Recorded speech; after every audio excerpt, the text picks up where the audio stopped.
हसनापुर गांव में श्याम नाम का एक गरीब मजदूर रहता था। कुछ साल पहले तक वो गांव के एक साहूकार के घर नौकरी करता था, मगर अब वो साहूकार शहर में जाकर रहने लगा था। इसी कारण श्याम मजदूरी करने पर विवश हो गया था। अरे श्याम, तू रहता तो झोपड़ी में है और बातें साहूकारों वाली करता है। अरे तुम भी लल्लू हो भाई। अरे मैं धन से गरीब हूँ, मन से थोड़ी ना हूँ। मन से तो मैं सेठों का भी सेठ हूँ, समझे? यह सुनकर रमन हंसने लगता है और कहता है, तू पगला गया है। कई साल साहूकार का नौकर था ना, इसलिए उनकी जैसी बातें बनाना सीख गया है। तू पूरी उम्र मजदूरी कर लेगा तो भी झोपड़ी वाला गरीब ही रहेगा। तुझे पक्का मकान तक में रहना नसीब नहीं होगा। अबे चुप कर, देखना एक दिन साहूकार की हवेली मैं ही खरीदूंगा और तेरे जैसे को तो मैं नौकर रखूंगा। शाम की यह बात रमन को कोरी बकवास लगती है और इसी कारण वो फिर से हंसने लगता है और वहां से चला जाता है। मगर फिर कुछ दिनों बाद साहूकार शाम के पास आता है। अरे शाम, तुमने सालों हमारी सेवा की और फिर भी तुम झोपड़ी में रह रहे हो। तो और कहाँ रहूं मालिक? अरे हमारी हवेली खाली पड़ी है, तुम उसमें रह लो। तुम उसमें रहोगे, उसकी साफ सफाई भी होती रहेगी।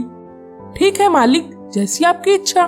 कुछ दिन के बाद श्याम अपने परिवार के साथ साहूकार की हवेली में जाकर रहने लगते हैं। और एक दिन, सुनो जी, आपके मालिक जैसा आलसी मैंने नहीं देखा। क्यों, क्या हुआ? तुम्हें मेरे मालिक से क्या आलू खुदवाने थे? चुप करो जी, आलू की खुदाई तुम ही करते अच्छे लगते हो। मैं तो कुछ और ही कह रही थी। अच्छा, तो कुछ और कह रही थी, पर क्या कह रही थी? ये देखो आपके मालिक का आलसीपन। घर का सारा सामान तो ले गए और यह लकड़ी की टूटी फूटी तिजोरी उनसे बाहर ना फिकवाई गई। अरे तुम भी कमाल करती हो। सेठ लोग इस लकड़ी की टूटी फूटी पुरानी तिजोरी को हाथ लगाते अच्छे लगते हैं क्या? तो अब तुम और तुम्हारा बेटा रोहन दोनों मिलकर इसे बाहर फेंक दो। मुझे तो यह बिल्कुल अच्छी नहीं लग रही। तभी वहाँ श्याम का बेटा रोहन आ जाता है और लकड़ी की उस तिजोरी को देखकर कहता है, अरे अम्मा, यह तो सेठ की खानदानी तिजोरी लगती है। इसे बाहर क्यों फेंकती हो? इसकी मरम्मत करवाकर सामान रखने की अलमारी बना लो ना। रोहन की यह बात श्याम और उसकी पत्नी राधिका को बहुत पसंद आती है और वे उसकी मरम्मत करवाकर उस पर पेंट भी करवा देते हैं। इससे तिजोरी चमक उठती है। देखो अम्मा, अब ये बन गई ना साफ सुथरी अलमारी। अब इसमें जो मन चाहे वो रखो और दरवाजा बंद कर दो। ठीक है, ये लो कुछ कपड़े इसमें रख दो। मगर जैसे ही रोहन उसमें कपड़े रखने लगता है, वो तिजोरी बोलना शुरू कर देती है। ओ बंदरिया के फूफा, क्या कर रहा है? मैं तेरी अलमारी नहीं, तिजोरी हूँ, तिजोरी। रखना है तो पैसे और गहने रख, वरना फुट यहाँ से। पर इसमें कपड़े रख देंगे तो क्या हो जाएगा? अबे तेरा दिमाग है सड़ेला आम, इतना भी नहीं समझती। इससे तिजोरी की इंसल्ट हो जाएगी। ये इंसल्ट क्या होता है जी? बेइज्जती होता है अम्मा। फिर तो मैं इसकी बिल्कुल भी इंसल्ट नहीं करूंगी। मैं अपने सारे गहने और रुपए रख देती हूँ, फिर तो खुश रहेगी ना तू? जी बल्ले बल्ले हो जाएगी।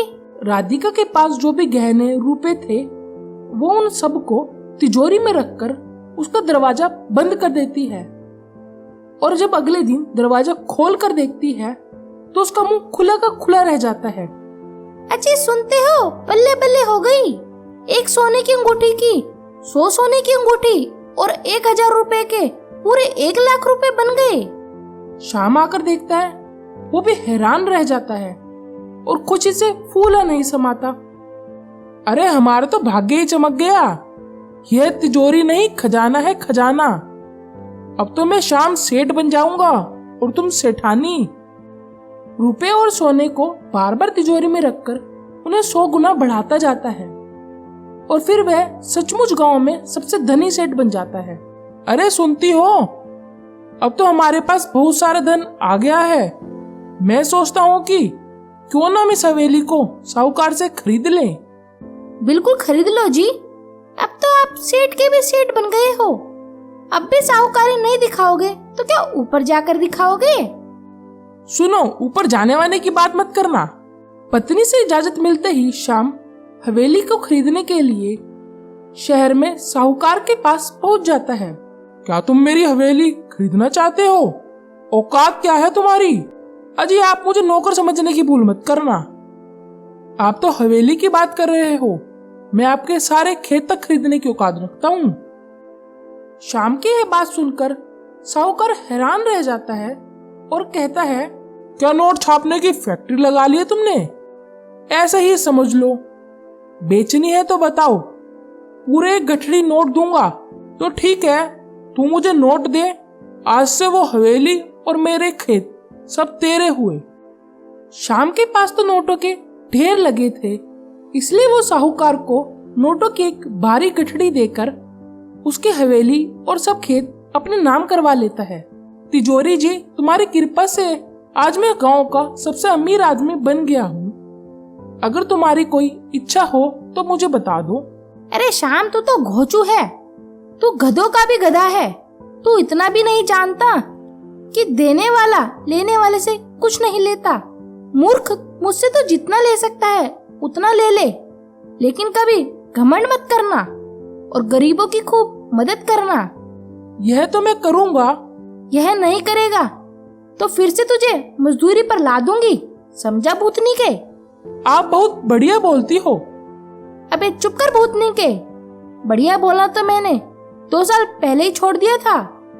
फिर धीरे धीरे इस चमत्कारी तिजोरी की खबर पूरे गांव में फैल जाती है। अरे श्याम, तू तो पक्का चोर निकला। हमारी खानदानी तिजोरी को अपने पास रख लिया, उसके जादू से अमीर बन गया। अगर आपको तिजोरी चाहिए तो आप ले जाइए, पर इतना याद रखिए कि मैं भी साहूकार हूँ और वो भी आपसे बड़ा, समझे? मैं अपनी तिजोरी ले जा रहा हूँ। ठीक है, ले जाइए, पर इतना ध्यान रखिएगा कि तिजोरी बड़ी चालू चीज है, कभी लाभ की बजाय नुकसान ना हो जाए।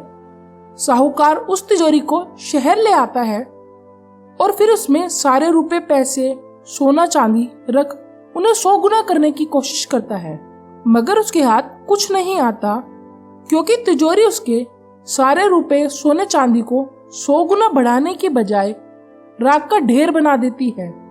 और इस तरह लालची साहूकार माथा पीटता रह जाता है। इस कहानी से हमें यह शिक्षा मिलती है कि हमें कभी भी लालच नहीं करना चाहिए।